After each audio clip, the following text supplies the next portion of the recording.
What it is, what it do, cyber world. It is your girl, the one, the only, Ash Said It. AshSaidIt.com, AshSaidIt.com. Welcome to the Ash Said It Daily Podcast Show.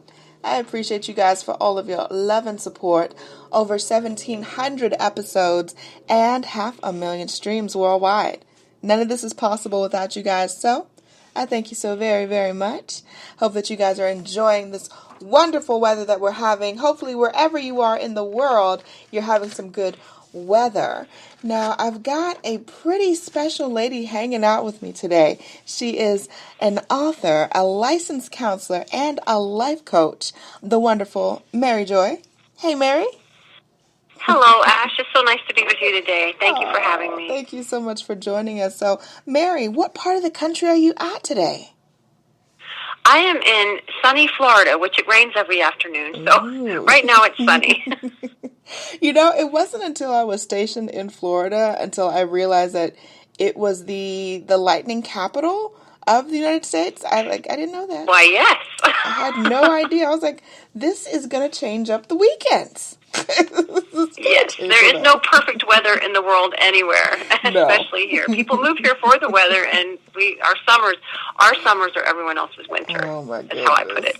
Insane. All right, so Mary, to start things off, what is codependency defined as? In brief, because it's expanded from the old model of just being with someone who's dependent on a substance. The new model is more of a loss of self while caring for others. And if that's hard to understand, then the symptoms are people-pleasing, approval-seeking, over-responsibility, doing too much for too many too often, exhaustion. Does that make sense? Yes, it does. It's just a few of the symptoms, but I think people get the gist. So you lose yourself caring for others. Yes. I call it narcissism in reverse. Narcissists care about themselves. Codependents only care about other people. That is an awesome way of looking at it. I never thought about it that way. It totally isn't. I hadn't either until I wrote a book. I went, oh, this is like narcissism in reverse.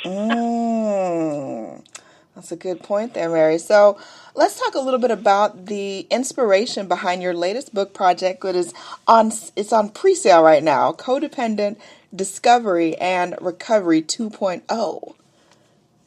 Yes. I call it 2.0 because it's a holistic look at codependency. I am a recovered codependent. I say recovered because I actually went to an addictions doctor because codependency is a lot like addiction. There's no pill to treat it. Right. There's nothing you can do about it. But I went to a doctor who was a friend of my father's who was also a doctor. And I learned that I was getting dopamine from saying yes when I meant no and no when I meant yes, and giving and giving and giving. And I had professors that told me I was codependent. So the inspiration was my own recovery out. I lost my brother, and I had to tell my family secrets to the state of Texas because that's where he passed away. And it sort of jolted in me that I had been codependent, that I hadn't quite recovered yet. And so I went on a quest, which led me to a lot of questions, which I answered in that book. And I learned a lot. I did a lot of scientific research. There's evidence-based therapy in there. There's meditations that I call revision exercises, so don't freak out about the meditations. You can just do them eyes wide open as well. They're helpful. And affirmations that will help you. Also, at the end of each chapter is a life list. So you're going to be writing your own self-help with this because so many codependents come to me like I did when I started recovery. I didn't even know who I was or what I wanted anymore, so I started with what I didn't want. And some people have to know what they don't want in order to deduce what they do want.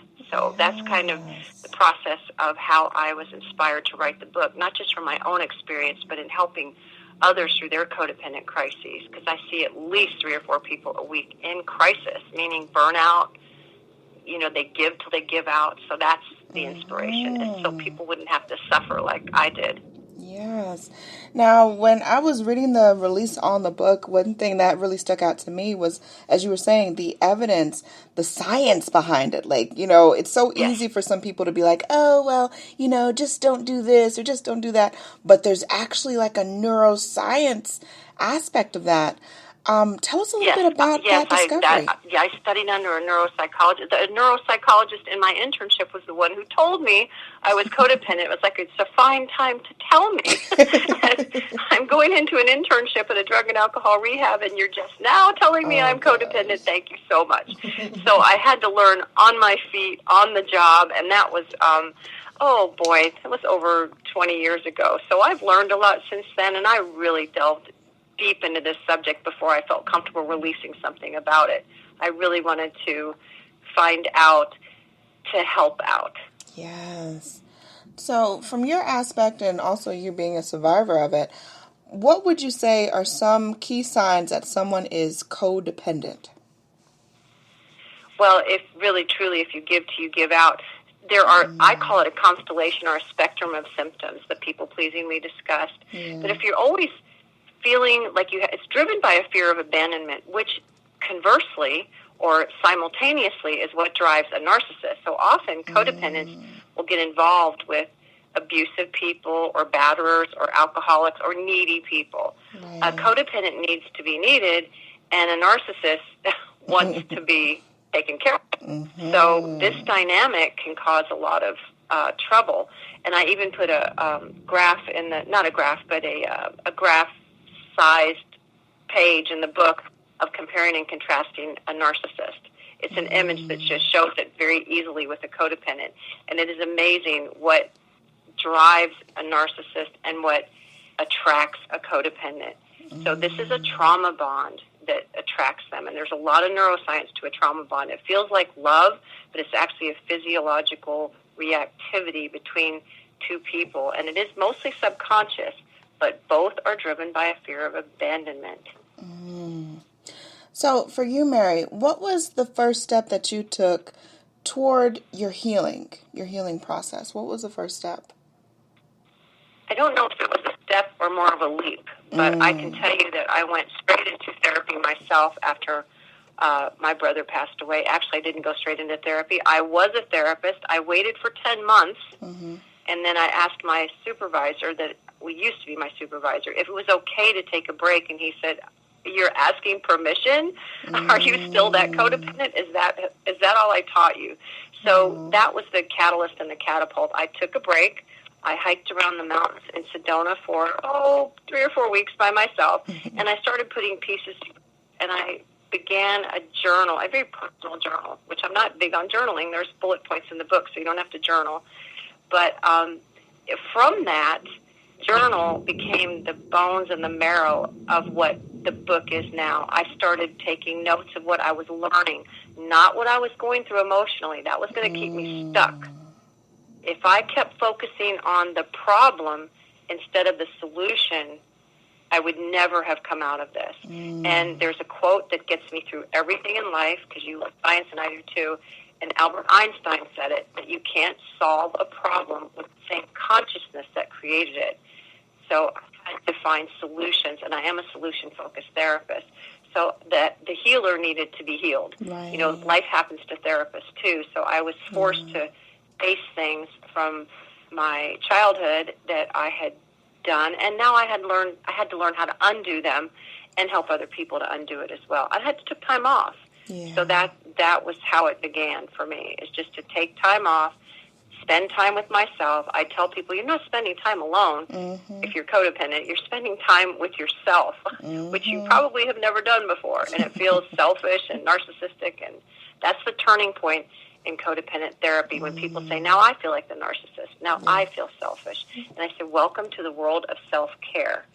And they go, so that's an epiphany day. And I had to have the same day, and that's how I could recognize it in them as well. Absolutely. So last but certainly not least, what do you want readers to get from this book? You know, it's what I want them to get from every session I do. I genuinely care so much about everybody that I see. And not everyone I see is codependent, of course. But what I want them to extract from this is what I do for a living. I help people listen to themselves. And as I said earlier, at the end of every chapter, there's a bullet point list of what you don't want. And that's on the left side. And then what you do want, you deduce from that on the right side. like 1 to 1, 2 to 2. It's 2 lists. Right. And those lists become your own self-help, because at the end of the book, you're going to get rid of what's on the left, so you'll only be left with what's right. And you will keep those for life. I want people to listen to themselves, to listen to their bodies, to pay attention to the tension, to recognize the reactivity so they can neutralize it. I just want people to get in touch with themselves so they can better be of service to others. This isn't about teaching people to say no. It's about teaching people to say yes when they mean it, no when they mean it, and to just be authentic and to keep giving, but to live well while they're doing it. Right. I love it. Mary Joye, thank you so much for joining us today. We appreciate you so much. And this book is on pre-sale. Please let us know where they can get their pre-sold books.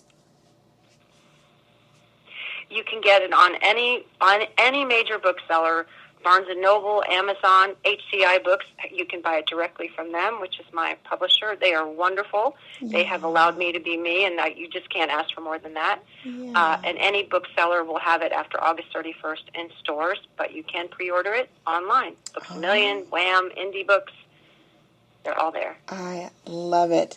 Much more success to you and your whole team, Mary. Thank you so much for joining us and sprinkling some knowledge on us today. Definitely appreciate that. Thank you, Ash. I appreciate it. And everybody stay well and safe out there and enjoy your life. Enjoy your life. That's what this whole book is about, is how you can give and live well and enjoy your life. That is right. I appreciate you guys. Thank you so much for all of your love and support. Keeping in mind, anyone to tell you that you can't do what you want to do. You look them square in the face. You tell them, don't believe me. Just watch. Watch what I do. Watch me make it happen. Watch me make history. That's what we're doing this for, the history books. Social media is nice, but real life is so much better. Until next time, you guys.